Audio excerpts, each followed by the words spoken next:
اعوذ باللہ من الشیطان الرجیم بسم اللہ الرحمن الرحیم۔ سامعین و ناظرین کرام، السلام علیکم ورحمۃ اللہ وبرکاتہ۔ آج کا پروگرام جماعت احمدیہ کے جلسہ سالانہ کے بارے میں ہے۔ یہ کہ اس پروگرام میں جماعت احمدیہ کے پہلے جلسہ سالانہ کا پس منظر سیدنا حضرت مسیح موعود علیہ السلام کے ارشادات کی روشنی میں بیان کیا جا رہا ہے، اور نیز یہ کہ پہلے جلسہ سالانہ کا مختصر حال بھی بیان کیا جا رہا ہوگا۔ سب سے پہلے یہ بتانے کی ضرورت ہے کہ جلسہ سالانہ کیا ہوتا ہے۔ وہ جلسہ جو نظام جماعت احمدیہ کے تحت سال میں ایک دفعہ ہوتا ہے اسے جلسہ سالانہ کہا جاتا ہے۔ جماعت احمدیہ کی بنیاد 23 مارچ 1889 کو رکھی گئی۔ جماعت احمدیہ کے قیام کے قریباً پونے 2 سال بعد جماعت احمدیہ کا پہلا جلسہ سالانہ 27 دسمبر 1891 کو قادیان میں منعقد ہوا۔ اس جلسہ کے انعقاد کی تقریب اس طرح پیدا ہوئی کہ 1891 میں سیدنا حضرت مسیح موعود علیہ السلام نے ایک رسالہ آسمانی فیصلہ کے نام سے شائع کیا۔ آپ نے اس کتاب میں اپنے مخالف و معاند علماء کو روحانی مقابلہ کی دعوت دی۔ آپ نے اس میں اپنے مخالف علماء کو مخاطب کرتے ہوئے لکھا کہ قرآن مجید میں مومنوں کی جو علامات بیان فرمائی گئی ہیں ان میں میرا مقابلہ کر لیں۔ آپ نے اپنی کتاب آسمانی فیصلہ کے سرے ورق پر ائمۃ الکفر کو مخاطب کرتے ہوئے لکھا یہ کہ میاں نذیر حسین صاحب دہلوی اور ان کے شاگرد بٹالوی کو جو مؤلف رسالہ ھذا صاحب کتاب اذا الاوہام و توضیح مرام کو کافر اور دجال اور کذاب اور ملحد اور بے ایمان اور ملعون اور دور از رحمت رحمان ٹھہراتے ہیں، اور ایسا ہی ان کے تمام ہم خیالوں، مولویوں، صوفیوں، پیرزادوں، فقیروں، سجادہ نشینوں کو آسمانی فیصلہ کی طرف دعوت، اور نیز ان کے گزشتہ مباحثات کی کیفیت۔ اور آپ اپنی کتاب آسمانی فیصلہ کے آغاز میں لکھتے ہیں یہ کہ میاں نذیر حسین صاحب دہلوی اگرچہ آپ بھی کفر کے فتووں سے بچے ہوئے نہیں ہیں، اور خیر سے ہندوستان میں اول الکافرین وہی ٹھہرائے گئے ہیں، تاہم ان کو دوسرے مسلمانوں کے کافر بنانے کا اس قدر جوش ہے کہ جیسے راست باز لوگوں کو مسلمان بنانے کا شوق ہوتا ہے۔ وہ اس بات کے بڑے ہی خواہشمند پائے جاتے ہیں کہ کسی مسلمان پر خواہ نخواہ کفر کا فتویٰ لگ جائے، گو کفر کی ایک بھی وجہ نہ پائی جائے۔ اور ان کے شاگرد رشید میاں محمد حسین بٹالوی جو شیخ کہلاتے ہیں انہی کے نقش قدم پر چلے ہیں، بلکہ شیخ جی تو کچھ زیادہ گرمی دار اور تکفیر کے شوق میں اپنے استاد سے بھی کچھ بڑھ چڑھ کر ہیں۔ ان دونوں استاد اور شاگرد کا مذہب یہ معلوم ہوتا ہے کہ اگر 99 وجوہ ایمان کی کھلی ان کی نگاہ میں پائی جائیں اور ایک ایمانی وجہ ان کو اپنی کوتا نظری کی وجہ سے سمجھ میں نہ آوے، تو پھر بھی ایسے آدمی کو کافر کہنا ہی مناسب ہے۔ چنانچہ اس عاجز کے ساتھ بھی ان حضرات نے ایسا ہی برتاؤ کیا۔ جو شخص اس عاجز کی تالیفات براہین احمدیہ اور سرما چشم آریہ وغیرہ کو غور سے پڑھے، اس پر بخوبی کھل جائے گا کہ یہ عاجز کس جانثاری کے ساتھ خادم دین اسلام ہے، اور کس قدر رسول کریم صلی اللہ علیہ وسلم کی عظمتوں کے شائع کرنے میں فدا شدہ ہے۔ مگر پھر بھی میاں نذیر حسین صاحب اور ان کے شاگرد بٹالوی نے صبر نہ کیا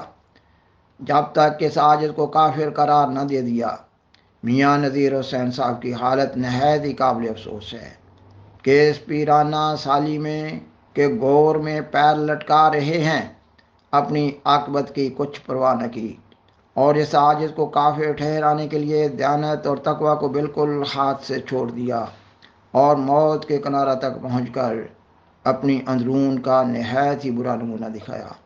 خدا ترس اور متدین اور پرہیزگار علماء کا یہ فرض ہونا چاہیے کہ جب تک ان کے ہاتھ میں کسی کے کافر ٹھہرانے کے لیے ایسی صحیحہ یقینیہ قطعیہ وجوہ نہ ہوں کہ جن اقوال کی بنا پر اس پر کفر کا الزام لگایا جاتا ہے، ان اقوال مستلزم کفر کا وہ اپنے منہ سے صاف اقرار کرے، انکار نہ کرے، تب تک ایسے شخص کو کافر بنانے میں جلدی نہ کریں۔ سامعین و ناظرین کرام، سیدنا حضرت مسیح موعود علیہ السلام اپنے مخالف و معاند علماء کو روحانی مقابلہ کی دعوت دیتے ہوئے کتاب آسمانی فیصلہ میں لکھتے ہیں، اب جاننا چاہیے کہ خدا تعالی نے قرآن کریم میں 4 عظیم شان آسمانی تائیدوں کا کامل متقیوں اور کامل مومنوں کے لیے وعدہ دیا ہے، اور وہی کامل مومن کی شناخت کے لیے کامل علامتیں ہیں، اور وہ یہ ہیں: اول یہ کہ مومن کامل کو خدا تعالی سے اکثر بشارتیں ملتی ہیں، یعنی پیش از وقوع خوشخبریاں جو اس کی مرادات یا اس کے دوستوں کے مطلوبات ہیں ان کو بتلائی جاتی ہیں۔ دوم یہ کہ مومن کامل پر ایسے امور غیبیہ کھولتے ہیں جو نہ صرف اس کی ذات یا اس کے واسطے داروں سے متعلق ہوں، بلکہ جو کچھ دنیا میں قضاء و قدر نازل ہونے والی ہے، یا بعض دنیا کے افراد مشہورہ پر کچھ تغیرات آنے والے ہیں، ان سے برگزیدہ مومن کو اکثر اوقات خبر دی جاتی ہے۔ سوم یہ کہ کامل مومن کی اکثر دعائیں قبول کی جاتی ہیں، اور اکثر ان دعاؤں کی قبولیت کی پیش از وقت اطلاع بھی دی جاتی ہے۔ چہارم یہ کہ مومن کامل پر قرآن کریم کے دقائق و معارف جدیدہ و لطائف و خواص عجیبہ سب سے زیادہ کھولے جاتے ہیں۔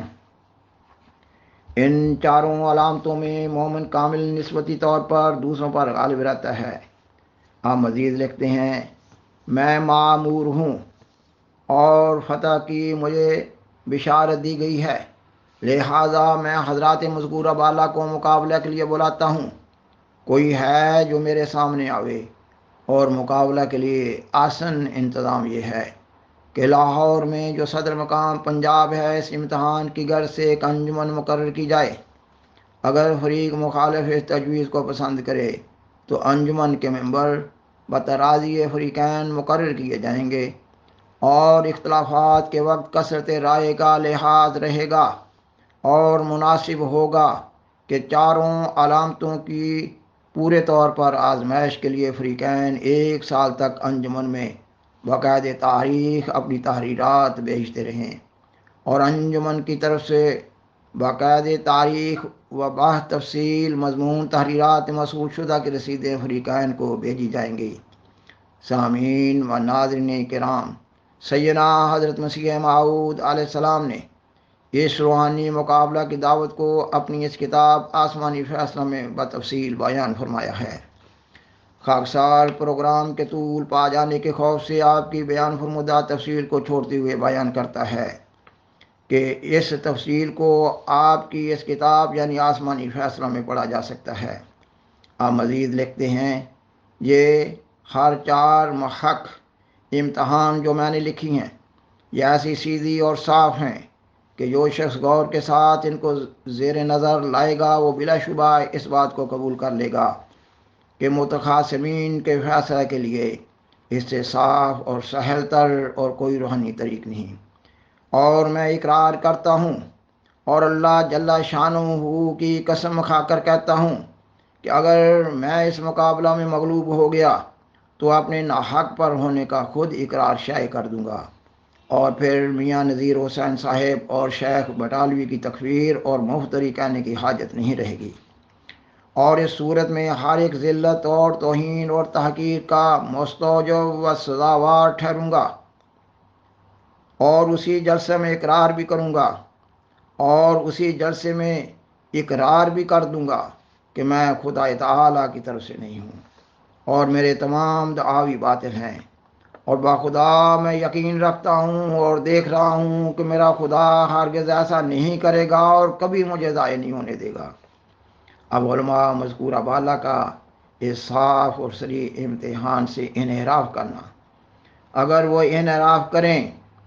نہ صرف بے انصافی ہوگی بلکہ میرے خیال میں وہ اس وقت چپ رہنے سے یا صرف مغشوش اور غیر صحیح جوابوں پر کفایت کرنے سے دانشمند لوگوں کو اپنے پر سخت گمان کر لیں گے۔ اگر وہ اس وقت ایسے شخص کے مقابلے پر جو سچے دل سے مقابلہ کے لیے میدان میں کھڑا ہے محض ہیلا سازی سے بھرا ہوا کوئی ملمہ جواب دیں گے تو یاد رکھیں کہ کوئی طالب حق اور حق پسند ایسے جواب کو پسند نہیں کرے گا۔ آپ مزید لکھتے ہیں خدا تعالی مومن کا ہی حامی اور ناصر ہوتا ہے، مفتری کا ہرگز ناصر اور حامی نہیں ہو سکتا۔ سو جس کا خدا تعالی آپ دشمن ہو اور جانتا ہے کہ وہ مفتری ہے، ایسا نااہل آدمی کیوں کر مومن کے مقابل پر ایمان کی علامت خاصہ سے خیالات یاب ہو سکتا ہے۔ سامعین و ناظرین کرام، بیان کیا جا چکا ہے کہ سیدنا حضرت مسیح موعود علیہ السلام نے روحانی مقابلہ کو فیصلہ کی حیثیت دینے کے لیے تجویز فرمایا کہ لاہور میں ایک انجمن قائم کر دی جائے اور اس انجمن کے ممبر فریقین کی مرضی سے مقرر کر لیے جائیں۔ آپ نے اس انجمن کی تشکیل کے لیے مزید مشورہ کی غرض سے احباب جماعت کو 27 دسمبر 1891 کو قادیان میں آنے کے لیے ارشاد فرمایا۔ لہٰذا اس جلسہ میں شمولیت کے لیے 75 احمدی احباب قادیان آئے اور 27 دسمبر 1891 کو نماز ظہر کے بعد قادیان کی مسجد اقصی میں جلسہ شروع ہوا۔ حضرت مولوی عبدالکریم صاحب سیالکوٹی نے سیدنا حضرت مسیح موعود علیہ السلام کی کتاب آسمانی فیصلہ پڑھ کر سنائی اور بالآخر بالاتفاق یہ طے پایا کہ سر دست اس کتاب کو شائع کر دیا جائے اور مخالفین کی رائے معلوم ہونے کے بعد روحانی مقابلہ کو فیصلہ کی حیثیت دینے والی انجمن کے ممبر مقرر ہوں، اور اس کے بعد جلسہ کی کارروائی ختم ہو گئی۔ سیدنا حضرت مسیح موعود علیہ السلام نے اس جلسہ میں شامل ہونے والے احباب سے مصافحہ کیا۔ یہ مختصر رودات جماعت احمدیہ کے پہلے جلسہ کی ہے، اور سیدنا حضرت مسیح موعود علیہ السلام نے اس پہلے جلسہ کے بعد تیسرے دن یعنی 30 دسمبر 1891 کو بذریعہ اشتہار اپنی جماعت کو تحریک فرمائی یہ کہ قرین مصلحت معلوم ہوتا ہے کہ سال میں 3 روز ایسے جلسہ کے لیے مقرر کیے جائیں جس میں تمام مخلصین اگر خدا تعالیٰ چاہے بشرط صحت و فرصت و عدم موانع قویہ تاریخ مقررہ پر حاضر ہو سکیں۔ سو میرے خیال میں بہتر ہے کہ وہ تاریخ 27 دسمبر سے 29 دسمبر تک قرار پائے، یعنی آج کے دن کے بعد جو 30 دسمبر 1891 ہے۔ آئندہ اگر ہماری زندگی میں 27 دسمبر کی تاریخ آ جاوے تو حتی الوسع تمام دوستوں کو محض للہ ربانی باتوں کے سننے کے لیے اور دعا میں شریک ہونے کے لیے اس تاریخ پر آ جانا چاہیے، اور اس جلسہ میں ایسے حقائق اور معارف کے سنانے کا شغل رہے گا جو ایمان اور یقین اور معرفت کو ترقی دینے کے لیے ضروری ہیں۔ سامعین و ناظرین کرام، بالآخر درخواست ہے کہ برائے مہربانی اس پروگرام کو دوسروں سے شیئر کریں اور عذرہ کرم اس چینل کو سبسکرائب کریں۔ جزاکم اللہ تعالی احسن الجزا، وآخر دعوانا ان الحمدللہ رب العالمین، والسلام علیکم ورحمۃ اللہ وبرکاتہ۔